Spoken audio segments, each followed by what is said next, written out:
Hey, thanks so much for joining us here on 90s Plus on this Tuesday. Once again, back into the 90s today. I'm meteorologist Chris Bianchi, and the story for today, as I mentioned, it's going to be that increase of those hot temperatures. I know a lot of us enjoyed those cooler temps that we had yesterday. It was a brief one-day cool down. I hate to break it to you. It looks like as we head over the course of the next 10 days or so, I don't see a single day with high temperatures here along the urban corridor below 90 degrees, and we could be touching perhaps close to 100 degrees later on this week. So the heat is back on, and with it, so is the sunshine. We've got that sunshine back in. That means those temperatures already rising up here into the 80s across much of the metro area and throughout much of eastern Colorado here at 11 o'clock on this Tuesday morning, July the 12th. Starting to see a few of those fair weather cumulus clouds bubble on up, as tends to be the case here in the dog days of summer. And speaking of the dog days of summer, well, the heat, again, it is back today. It is going to feel like it is the middle of July, and it's even hotter for both tomorrow and Thursday, and probably Friday as well, depending on the timing of a weak cold front.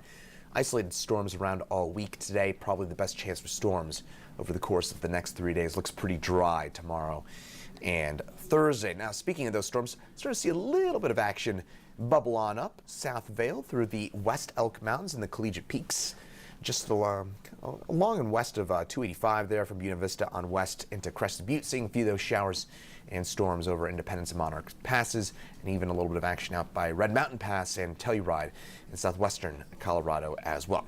That said, mention that, but the best chance for any severe storms today, and really any kind of significant thunderstorm development today, will be over the northeastern corner of Colorado. That would be from Fort Morgan, Grover on east through Sterling, and Holyoke and Ray. That's going to be the best chance, possibly for seeing some large hail as well as some damaging winds. And for these areas in the dark green, it looks like your time window will be between about 5 and 8 p.m. tonight. So a little bit late for some of those storms out in the northeastern corner of Colorado. Initially, we'll see some storms around the urban corridor.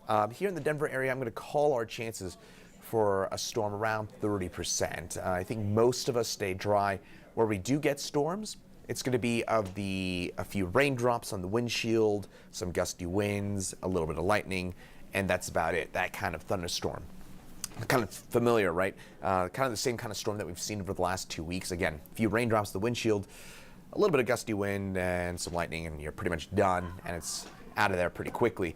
By the way, there is a limited chance for some burn scar flooding today, so if you're heading on up into areas near the East Troublesome or Cameron Peak burn scars, or even the Calwood or Williams Fork fire burn scars, again, just keep in mind that there is going to be a bit of a burn scar risk later on today. Now, once we get to about 6, 7 o'clock tonight, as I mentioned, the northeastern corner, that's when we're going to see the best chance for seeing our storms out that way, kind of east of Fort Morgan, east of, we'll call it Byers, Deer Trail, come about 6, 7 o'clock tonight. And then those storms out of here by about 9 o'clock or so this evening, and we'll be left behind with some sunny skies. Temperatures, as I mentioned, it's probably our main story today.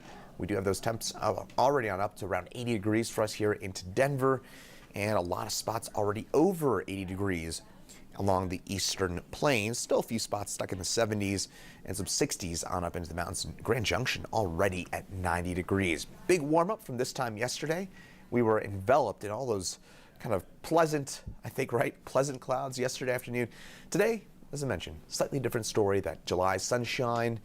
Once that sunshine comes out, it is tough for us to avoid getting to 90 degrees, and we've got that sun today, though we do have a few storms that will develop later on this afternoon. For the Denver area, about 3 to 6 p.m., best chance for storms will be north and east of town, but most of us here in the Denver area stay dry, and where we do get a storm again, gusty winds, few raindrops in the windshield, and that'll about do it. What's pretty much a lock at this point for today is we will get up to 90 degrees yet again. That will mark our 23rd day at 90 or above so far this year. That puts us on pace for roughly 55 to 69 degree days on the year. Normally, the third week of July is kind of the midpoint of summer. That's when we tend to see the hottest temperatures of the year. And also, it's, again, roughly the midpoint of summer. So for us to be at 23 days later on today at 90 or above, means that we're certainly ahead of schedule. And as I mentioned, it doesn't look like we have anything below 90 degrees anytime soon. So we're going to really rack up those 90-plus days here over the next couple of weeks. And we'll be, I would guess, by the end of the month, somewhere around 40, 45, 90-degree days. I should say around 40 days of 90 or above by the end of the month. Tonight, temperatures drop back into the upper 60s, clearing skies. It is comfortable, it is pleasant. Oh, summer nights, they're the best, aren't they? Tomorrow, mid-90s for us. I just absolutely love summer nights. Last night, I was out on the deck for, 2-3 hours, and I couldn't get enough of it. Summer evenings, folks, it's a minor tangent, but I'm sure a lot of you are probably, hopefully, slowly nodding your heads in agreement. All right, tomorrow, mid-90s. I'm sure you're not going to be out on the deck when it's 96 degrees at 3 o'clock tomorrow afternoon. We do have some isolated storms, and those will be mainly in the mountains, but most of us stay dry. Today, about a 30% chance for a storm. Tomorrow, I'd call it maybe 10% chance, maybe 15% chance for a storm here in Denver. Most of us stay dry. Where we do get a storm, it's just not a big deal. It's some gusty winds, then we're done. We do see a few triple digits pop on up on the eastern plains for a day tomorrow. Even the mountains, pretty warm, 80 in Vail, 86 Steamboat, 80 in Gunnison. So, again, it's hard to find much in the way of relief until you get to about, 10, 11,000 feet in elevation. Highs tomorrow around the metro area. Most of us getting close to 100 degrees. Wouldn't be surprised if a few of us do touch the century mark for tomorrow. Better chance, though, on Thursday. I know all of us looking forward to that. Tomorrow, again, isolated storms, mainly the mountains. Maybe one or two of those make their way out onto the plains. And where we do get a storm, it's just not a big deal. It's just, again, a few raindrops, gusty winds, done with it.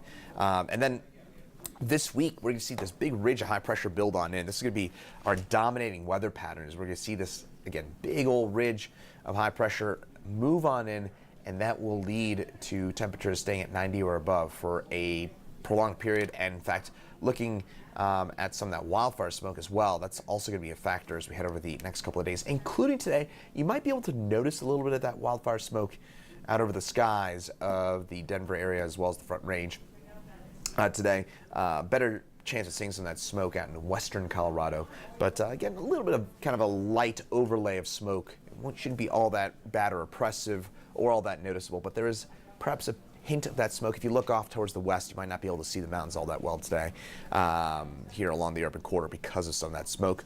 Meantime, next 7 days, temperatures 90s basically for the foreseeable future. It's going to be 90 or above. It's going to be hot and dry, hot and dry, hot and dry, hot and dry, hot and dry, hot and dry for the next little while, with temperatures probably at 90 or above through the middle, end of next week. I don't see a single day below 90 until maybe the end of next week. Even then, looks pretty unlikely at this point. So strap in. It is the middle of summer. It feels like it.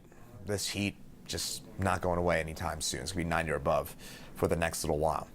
Well, we're going to see if we have a noon show coming up here at 90s at noon. If so, I'll be doing it. But if not, meteorologist Danielle Grandstand at 4, 5, 6, 9, and 10 on the 9 News family of networks this evening. So be sure to tune on in for an update on that forecast. Once again, though, I'm meteorologist Chris Bianchi. Stay cool. You're going to need that advice as we head over the next 10 plus days.